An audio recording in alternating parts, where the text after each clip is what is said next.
le lancement de cette initiative enclenche une nouvelle dynamique d'appui de mon gouvernement au ministère de l'Agriculture dans le développement des filières agricoles dans le pays, en particulier la filière igname. Comme vous le savez déjà, il s'agit d'une filière d'une grande importance pour la sécurité alimentaire dans le pays et pour l'amélioration des revenus des petites exploitations paysannes dans les zones de montagnes humides du pays. Elle est dotée d'un grand potentiel de production et de multiples opportunités d'exportation vers des marchés régionaux porteurs. La culture de l'igname couvre plus de 50 000 hectares et concentre plus de 20 000 petites exploitations paysannes dans les montagnes humides reculées des départements du Sud, de Nip, de la Grande-Anse, du Nord, etc. Notre appui au ministère de l'Agriculture à travers ces projets vise spécifiquement, d'une part, l'amélioration de l'accès des producteurs aux plantes de qualité et à des prix abordables, qui constituent l'un des principaux facteurs limitants de développement de cette culture. La technique MINICET de multiplication des plantes sera vulgarisée à environ 7500 producteurs et productrices des départements du Sud, de la Grande-Anse et du Nord. 6 mini-centres de production de MINICET seront également mis en place.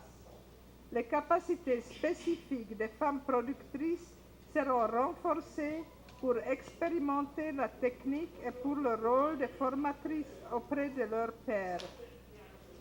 D'autre part, le renforcement des capacités du ministère de l'Agriculture et de ses structures déconcentrées dans l'organisation, la structuration et la régulation de cette filière dans le pays. Les capacités techniques et de suivi des directions départementales agricoles seront renforcées et un programme consolidé de développement de la filière igname sera élaboré par le ministère. Mesdames, Messieurs, le lancement de cette initiative coïncide avec l'élaboration de la nouvelle stratégie 2014-2017 de coopération de mon gouvernement avec la République d'Haïti. En effet, depuis l'année 2013, la République d'Haïti fait partie des pays prioritaires pour la coopération au développement du gouvernement suisse. Cela signifie un engagement à long terme et un potentiel de renforcement des programmes dans les secteurs prioritaires en Haïti.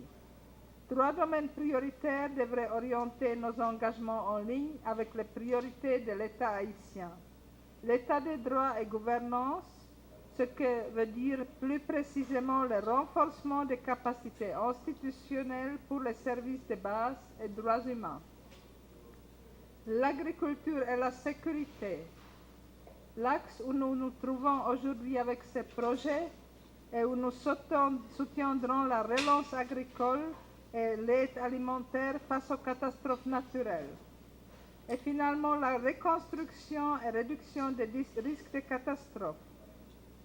Plus précisément, la prévention et gestion des risques et désastres naturels, la poursuite des efforts de reconstruction. Compte tenu du poids de plus en plus important des importations dans la disponibilité alimentaire dans le pays et de l'augmentation continuelle des prix, notamment des céréales, la relance de la production des racines et tubercules, dont l'igname est sans aucun doute une voie privilégiée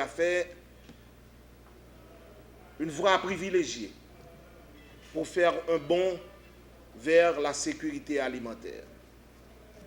Voilà pourquoi le MAN, ministère de l'Agriculture, des Ressources naturelles et du Développement rural, a élaboré récemment un plan triennal 2013-2016 qui s'appuie sur 4 programmes articulés autour de 4 grands axes d'intervention. Renforcement institutionnel incluant la gouvernance du secteur agricole, développement de l'agriculture familiale à travers des filières de sécurité alimentaire, développement de l'agriculture commerciale à travers des filières porteuses, développement des infrastructures rurales et aménagement des bassins versants.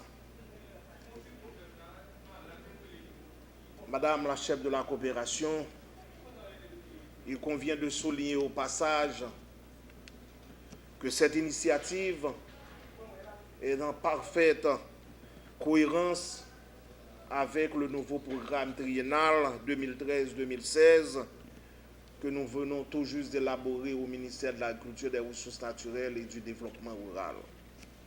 En particulier avec le deuxième et le troisième axe que nous venons de citer. Je veux parler de l'agriculture familiale et l'appui à l'agriculture commerciale. Les défis à résoudre apparaissent comme une équation à plusieurs composantes. Et les actions à promouvoir dans le cadre de ce projet doivent prendre en compte ces différents aspects. Renforcer les capacités techniques des productrices et producteurs d'INIAM dans le pays.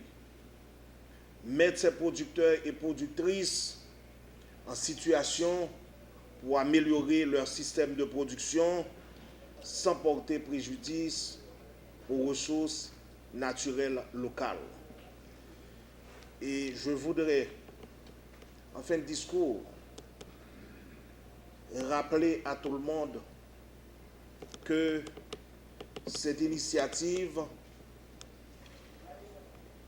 supportée financièrement par la coopération suisse est une aide.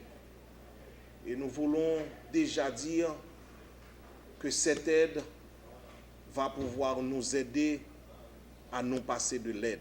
Coopération suisse dans le domaine n'est pas daté de jeudi, mais jeudi nous prenons un tournant pour question agriculture à côté dans le plan il y a près de 20% de tout ça que yo dédié à pays que y a metté dans le secteur agricole là. On commencer avec ça qui est un volet très important, d'autant que nous connaissons que pas très longtemps ministère a organisé non seulement un atelier sur racines et tubercules, mais il y a un gros foire qui est fait dans Grand Anse qui c'est une zone de production par excellence de racines et tubercules dans le pays. Premièrement, c'est l'agriculteur qui va bénéficier de principales retombées, renforcement travail ça a fait là, et puis une augmentation certaine de production de tubercules là et un renforcement tout de capacité à transformer production, parce que pas oublier que dans le contexte où nous vivons là, et récemment avec déplacement Premier ministre là, Venezuela qui était accompagné de ministre de l'Agriculture à tout paiement dette pétrole contre nourriture après commencer, donc ça a venu à point pour renforcer le programme ça